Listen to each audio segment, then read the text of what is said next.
being joined by Eleanor Burgess, who has said that she is thrilled to be the recipient of the 2016 Alliance Candetta National Graduate Playwriting Award. Previous plays have been produced by the Last Act Theater Company, Centenary Stage Company, and the Samuel French Off-Broadway Festival, and developed at the Huntington Theater, the Kennedy Center, the NNPN MFA Playwrights Workshop, Merrimack Repertory Theater, and Luna Stage. She has been a Playwright Fellow at the Huntington Theater Company, a recipient of an EST Sloan Rewrite Commission, and a member of the writers group at the Arcola Theater in London. Originally from Brookline, Massachusetts, she has studied history at Yale College and playwriting at NYU Tisch School of the Arts. Moreover, Burgess is the recipient of the Susan Glaspell Award from Centenary Stage Company, where Start Down received development last spring in the Women's Playwright Series. Welcome, Eleanor. Thank you so much for joining us today. Thank you for having me. It's exciting to be here. It's a pleasure. Digitally. Yes. Our first question. What was the motivating force for you to create the play Start Down? So the play, how did I create it? Is that the question? Yeah. Yeah. So the play began, I guess, 2.5 years ago. My husband runs a startup called HireArt, recruiting company, and he was out in Mountain View, California, where the Google offices are, doing a startup incubator called Y Combinator. And he was living in one of those, it was like a flop house, like with a bunch of programmers all living in this house. And I went out to visit. And I was completely fascinated by this world. I instantly knew that I wanted to write a play about it. I was struck by the optimism of the tech world, this like belief like we're gonna fix all the world's problems and we're gonna be the ones to do it and we're gonna make money doing it and it's gonna be amazing and like everything can get better.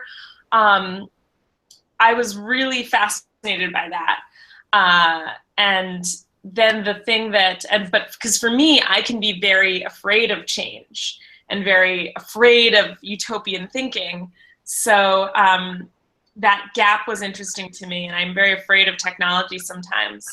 And then the other thing that had to click was that to decide what the startup in the play was going to be about, I wanted to make it personal for me. I worked as a teacher for 5 years before I went to NYU to study playwriting. And so for me, making it about education was this topic where I cared so much and had so many opinions. And that was, once those two ideas came together, I was off and running. Now, do you believe that technology is a wonderful way for us humans to solve the world's problems, or in your exposure to technology and you're seeing that whole tech side of life out in California, did you find that there are many problems inherent in the technologies that we have today? I mean, I think both. I think definitely both. I think it's very easy to see some of the things about technology that are scary. It potentially presents a major threat to our jobs and livelihood.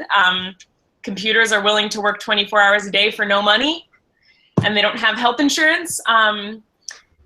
So that's scary. And then also, you know, anyone who is older and works around young people, this being glued to your phone, and it's not just young people, so we're sort of all glued to our phone. We're not as good at looking up. We're not as good at making eye contact. We're very much in our own little bubble. That's scary. I think that technology makes it easy for us to distract ourselves instead of working on serious problems. All of those are very scary, but I think it's also really easy to undervalue how phenomenally tech can impact us. It lets you spread information almost universally for no money. Like the fact that you can be living in some random town in the middle of nowhere, and if you want to learn about like advanced microphysics, if you want to learn about French cinema, if you want to learn about, you know, becoming president, like you can, and there's no barrier to access. I mean, some people don't have computers, but there's way fewer barriers to access. And so much ability to process information. So I think it's also really easy to underestimate how exciting technology is. And I think it has a lot of potential. We just have to be very smart about how we use it. You say that you taught for 5 years. And I'm wondering, in today's schools, you know that there's a great influx of technology. And in a lot of schools, every student has a Chromebook. They're used by students now even to take the new age standardized tests. So how do you see technology in the schools? I know we just talked about it in our society, but in our schools, this influx of technology, is this a positive or is this a negative? I think I'm going to be very repetitive because my answer is always going to be both. I think there's so much potential. I think that there's enormous potential to have, I mean, especially, and every teacher knows this is a good thing, differentiation. The ability to let a student, like one student's roaring ahead with a topic, they can go learn something new. They can use their time. They can try a special challenge on their book. And then another student struggling, maybe they can reread, rewatch a video. You know, I grew up in classrooms with no technology, and if you missed what a teacher said the first time they explained it, like, you could raise your hand, they'd have 3 minutes to try to explain it again, and if you missed that, you missed the lesson, and you had to go get extra help, and there was no ability to personalize because it was one teacher with 25 kids. So I think that technology has enormous potential to let you personalize what the content that you get, to let you personalize the exercises that you get, and it has enormous potential to help teachers track what students are getting. You know, it can also grade really fast. Like, teachers are taking home so much work. They're so, you know, we work teachers to the bone, and anything that can help teachers do their work more efficiently is great.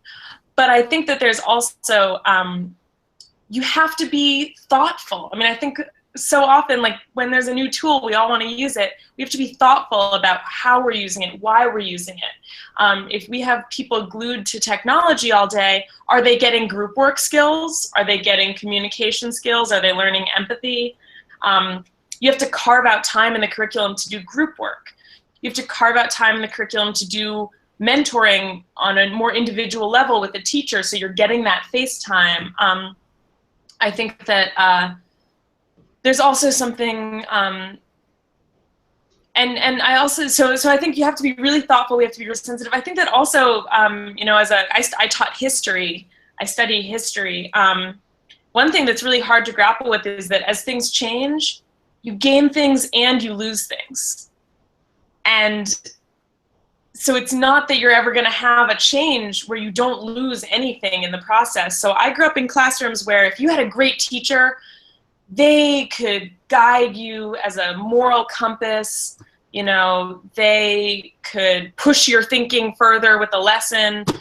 These things that if you're on a Chromebook and you're reading a textbook, it's not engaging with you and pushing you that way.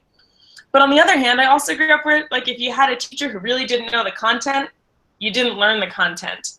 And I would have loved a Chromebook in those classes. So I think we gain and we lose, and we just have to be really thoughtful and have to make sure that we're getting what we value most out of education.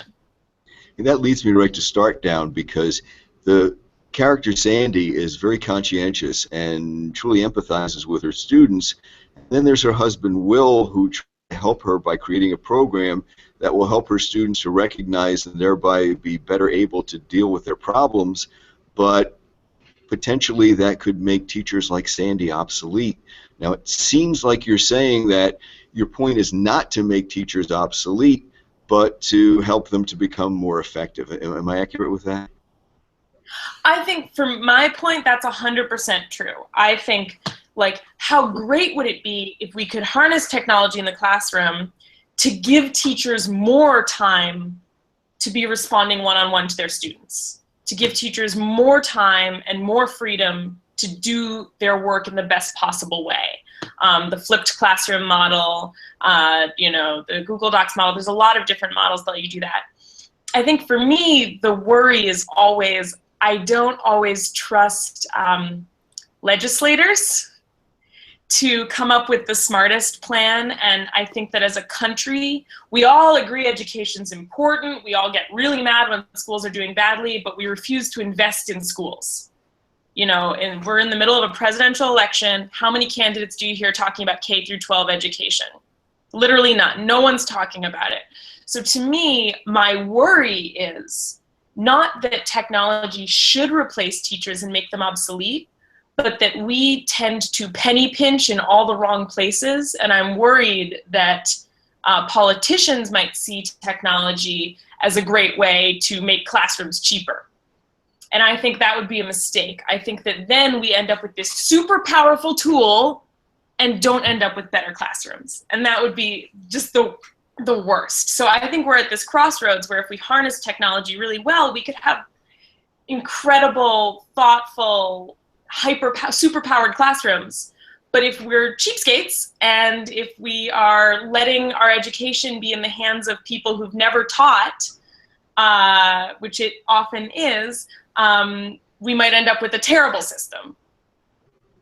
So I want Start Down to be encouraging people to start to talk about those questions so that it doesn't just get left in the hands of people who might make bad decisions. I'm interested in the title Start Down. We know that a lot of new companies are called startups, and it's a little play on words, but I'm sure there's more to it than that. Could you talk a little bit about that? It definitely started as a play on words. It definitely started as like, oh, hee hee, that's funny. But I think for me, the reason why I stuck with it as a title is a lot of the play is about the unstoppability of change. Like the fact that you can't stop a train once it starts, sort of in the same way that in the 1920s, as soon as you had the discovery of relativity and quantum mechanics, it was only a matter of time before someone built an atomic bomb. Nothing in the world was going to stop that from getting invented. And I think that similarly, you have software, you have these, super-powered computers that are in our hands. You're going to get education technology. Someone's going to try to invent it. Someone's going to try. So the title for me is about starting down a path. Like once you start down a path, you're going to go down that path. And that's what happens in the play to Will.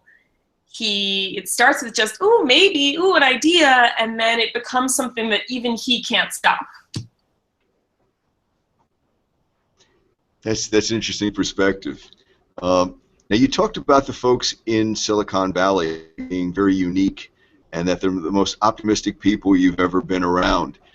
Do you think that their optimism, is justified, that their optimism generates from something that maybe those outside of tech don't realize? I think absolutely. I think that I think it's very easy to take for granted how much progress we've already made. I was saying at the beginning, like, I most days totally take for granted the fact that I have the internet. And that the second I want to know something, I get to know it. I'm like, oh, of course I do. But when we look at how revolutionary that is, how amazing that is, life has already changed spectacularly in the 20th century and now again in the 21st. And we're now carrying around in our pockets devices that are more powerful than things that used to fill a warehouse at a couple elite universities. And almost everyone has them just right in their pockets. So that's insane. So I think that there's a lot of optimism. And I think that what I love about Silicon Valley, the optimism comes with don't settle for the way things are. Don't assume that the way things are is good enough. Like, what if we didn't have to spend our time going for an hour and a half to the grocery store every week? And what if we got to spend that time with our family? What if we didn't have to, carry around 7 heavy textbooks in our backpacks and get lectures about scoliosis as teenagers, what if we could have them all in one ebook reader, and have more textbooks than you could possibly imagine in one place? Like, why settle for the way things are, I think is a really exciting lens. And it's kind of a lens that I wish more people had. I mean, I've referenced this already, but with the election, I wish that people had more outside the box ideas, like, hey, we've never done this before, let's try it. I think that's really exciting, but I also think that it again comes down to being smart about it. Like, I think that it's really easy with startups to have people get really excited about like dumb ideas, and it's like, is that really making life that much better? So there's a lot of hype, and there's a lot of really exciting stuff going on. Now, in Start Down, you use a lot of humor to infuse your treatment of a very serious subject.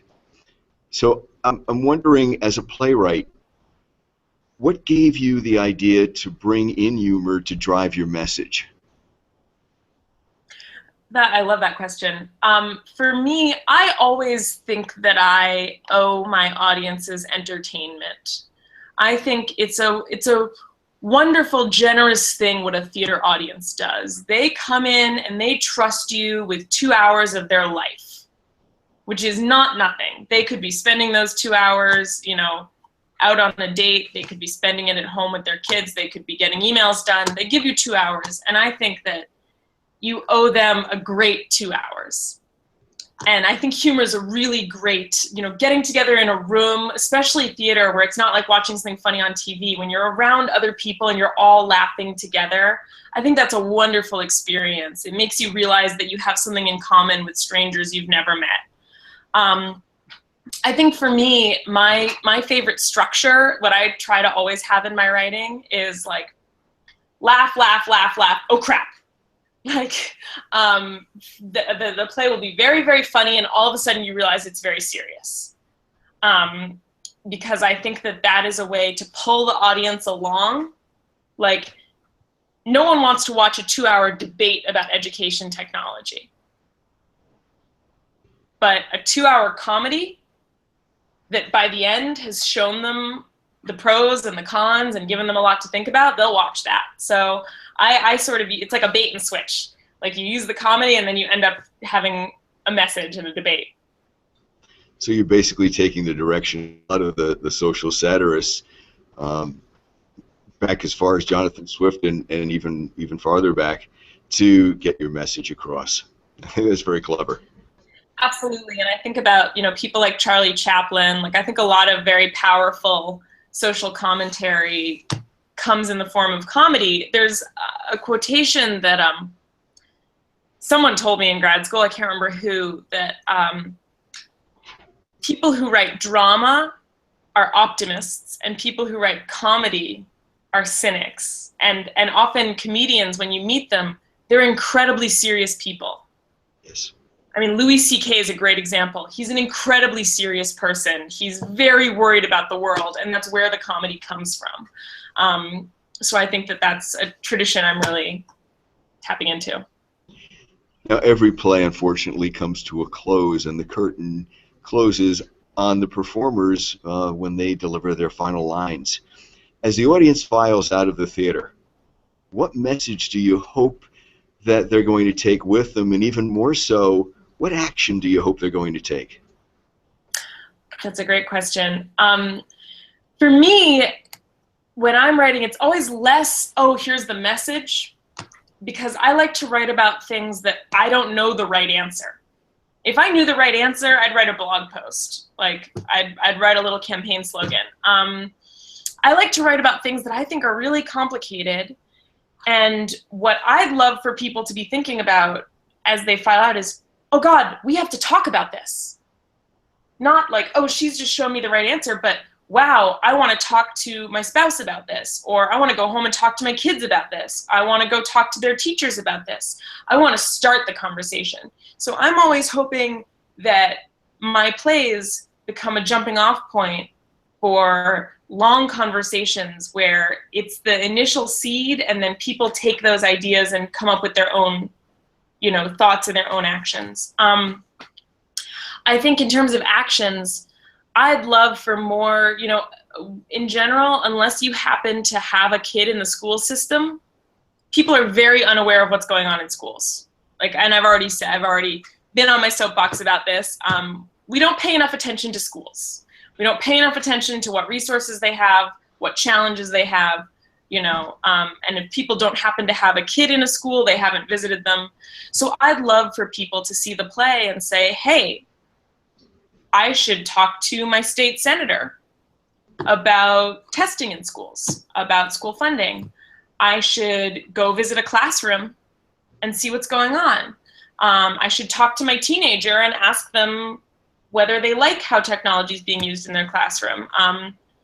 I should start talking to people and start wondering about this. And ideally, I'd love for it to result in really smart legislation, better funding for schools, and better expectations for how we can blend a classroom.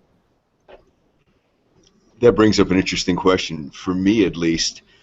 Have you attempted to reach out to the politicians of the world, the local officials of the world, and have you tried to say to them, I have this message in a play that I think you need to hear. Why don't you come and give it a listen? That's a great notion. I know that there's, because with the Centenary production, since we're in New Jersey, there's a group coming from the Woodrow Wilson School at Princeton. So not current policymakers, but future policymakers seeing the show. We just had a production in Atlanta. We did a lot of outreach with school administrators, bringing in a lot of principals to come see the show. Some people on school boards, superintendents were coming to see the show.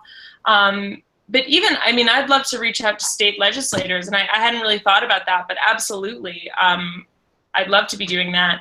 But like the wonderful thing about a democracy is also, if you get anyone's attention, you might get the right person's attention. So even if you just have a parent in the audience see the play, and they're like, huh, this makes me think a lot, maybe they'll call their representative, you know? So you never know how many people you're reaching. You know, theater is a lot like education. It's a lot like being in a classroom. You never know how far the effects are gonna go, because if you reach, in a classroom, 20 people, who's to say who those people will talk to and affect for the rest of their lives? And I think it's the same way with theater.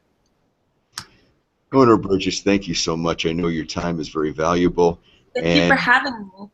Well, we appreciate you sitting here and giving us a little insight into your play.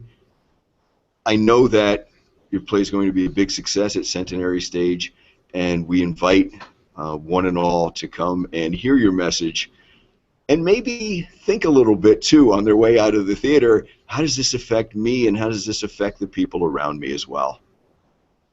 Yeah, so, come laugh, have fun, and then start talking. That's a good formula for success. Eleanor Burgess, once again, thank you so much. It's been a pleasure. For Centenary Stage Company, I'm Joe Pizzo.